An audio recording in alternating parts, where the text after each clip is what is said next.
That's a good question, actually. Um, there are several things to be said about this. Um, let me start with actually the broadest and then narrow down to what you actually asked. Because really it's a greater question. What to speak of the name of God? How do we know that anything that is claimed to be true is true? You know, because in our tradition we make many similar statements. We say that Veda Shastra, we say that these revealed scriptures known as the Veda are something that are eternal, that do not come into creation, that are revealed to humanity, but that in essence are also non-different from the divine. Okay? We say that when a person achieves self and God realization and thus is fully enlightened, they have the ability to then serve as a guru and enlighten others. You know, and I can go on with probably hundreds of such statements. The truth of the matter is, how do we know that any of that is true? How do we know that any of this is true? There are several ways in which we do. First, by direct experience. You know, let me start from the most direct. From direct experience. Let's say you've never seen, tasted, or had any experience with water whatsoever. And I explained to you, there is a substance that we in our language choose to call water. Really, it has hundreds and hundreds of names depending on what language you follow. And it has a certain property to it that is called wetness. Now, you've never experienced wetness. And you're trying to understand wetness. What is that? So it feels like this? No, it doesn't feel like that. Okay, so it feels kind of like when I rub it? No, it doesn't feel like that. You've never experienced it. Okay? Well, what do? I go up to you and I pour this on you. Oh, that's an interesting sensation. That's wetness. Okay, now I understand. So the best way, the most direct way, the most experiential way to understand something is by diving into the actual experience. This is one way in which we know, and the most direct way. This is why I always challenge people. In the same way that as scientifically as you can explain and experience certain physical properties, you can also explain and more understand and experience spiritual phenomena. Okay? That's the first thing. I don't want to go too deeply into that because I do want to get directly to your question.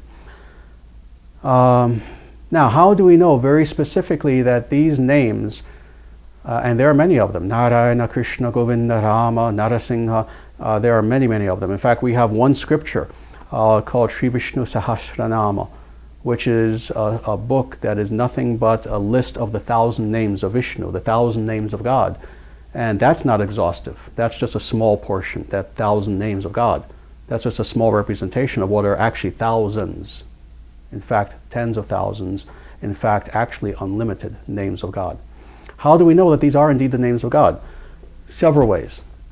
First of all, because the source, the authoritative source of our knowledge is a source that is infinitely higher than we have the capacity to ourselves duplicate.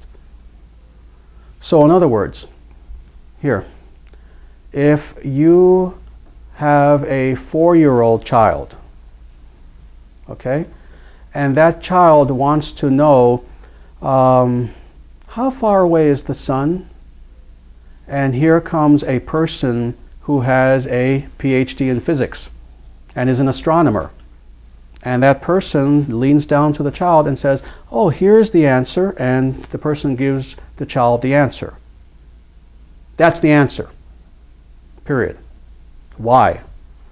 Because that child went to a source that is authoritative, a source where that person does indeed have the answer without doubt, because that person is qualitatively in a higher position to know the answer, age-wise, maturity-wise, learning-wise, educational-wise, etc. In the same way, how do we know that X is true? We look at the source of the knowledge. Is the source of the knowledge Joe Schmo who set up a little camera and talked into it and put a video up on YouTube? Is the source a professor who earned 3 PhDs, one from Harvard, one from Oxford, one from Stanford? Is the source an individual who spent all their life practicing yoga and meditation and studying the Shastra such that they have demonstrated in everything that they do, everything they think, everything they say, that they now have self and God realization? What's the source? You see, so the source is crucial. How do we know that these are the names of God? The source. Number one, the direct source are the scriptures. All these names are revealed. Okay? Now, if Joe Schmo comes to you and says, Yada Baba is the highest name of God that exists. Yada Baba. I've never heard that. I've never even heard that name. That's interesting. Well, may I ask you, sir, from whence do you derive your authority to say such? In other words, where are you getting this information? I was really high on ayahuasca the other day, and a crystal started talking to me and revealed this name of God, so this is the highest name of God. At that point, you walk away from the person. Why? They have no source. They have no source other than their own illusion, their own hallucination. But if the source is something that has been demonstrated to be authoritative, that is the ancient and really eternal scriptures of Sanatana Dharma, then that's different. Narayana. We recite this mantra among many mantras, but this is the most important. Om Namo Narayanaya. Where does this come from? Now, you heard it from me. I assume you didn't hear the mantra beforehand. Did I make it up? The mantra didn't exist before me. Did I read it in the back of a Reader's Digest? Where did the mantra come from? The mantra is revealed in the scriptures themselves. And very specifically, there is an entire Upanishad, Narayana Upanishad, that talks about the scripture, but it's also in other places in scripture as well. Number one. Number two, you also have to look at what individuals external to scripture are explaining to you the nature of this name of God. When we look at that historically, and I can give you the names of the people to look at, the primary one of which, his name is Ramanuja. Ramanuja. You'll see here there's a little painting with a gold frame. It's very small, hard to see. That's Ramanuja. He was a real person. He was the greatest philosopher in the history of Sanatana Dharma. He says so. He says so. And who is he? Who is he? He's someone who lived truth.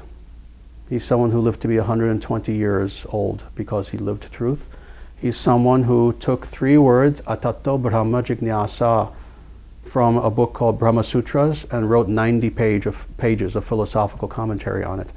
He's someone who, from the moment he was born until the moment he left here, never uttered an untruth in his life. He's someone who led a perfect life.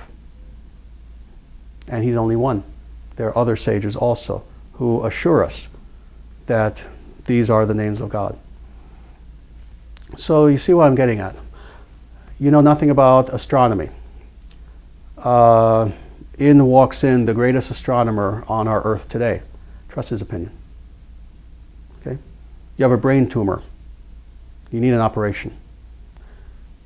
In walks in the greatest surgeon in our world today. Trust his opinion. You don't know who your mother is. This is the example Prabhupada gave. You don't know who your father is. Now ask your mother. She'll know. These are imperfect examples because we're talking about imperfect beings, of course. We're talking about humans. Now, you want to know what is the name of God. You want to know what is the name of the perfect. Go to the perfect. As much as we have access to the perfect in our present state.